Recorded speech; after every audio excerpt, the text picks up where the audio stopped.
જય ધન્વંતરી. શું નામ છે બેન? છાયાબેન સુનિલભાઈ પંડ્યા. કયું ગામ? અમરેલી. શેની તકલીફ માટે આવ્યા હતા? મને પેલા છે ને છાતીમાં એમાં ક્લોટ થઈ ગયો એટલે એને બ્લીડિંગ થતું હતું. હા. તે બ્લીડિંગ પછી માથું, પિત્ત, કફ, વાયુ એ બધી તકલીફ હતી. હા. એની રીતે ગેસ ને એવું બધું થઈ જતું. હા. એટલે અત્યારે જે 5-6 મહિનાથી દવા લઉં છું ને એનાથી ઘણું સારું છે મને. હા.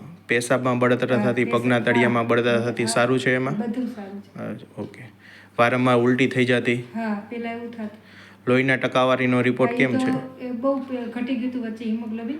આવ્યા ત્યારે 9 કે 10 હતું કે? હા, અત્યારે ઘણું સારું છે. સારું છે. અશક્તિ નબળાઈ લાગે છે અત્યારે તમને? હા, અત્યારે નથી લાગતી પણ પહેલા બહુ લાગતી હતી.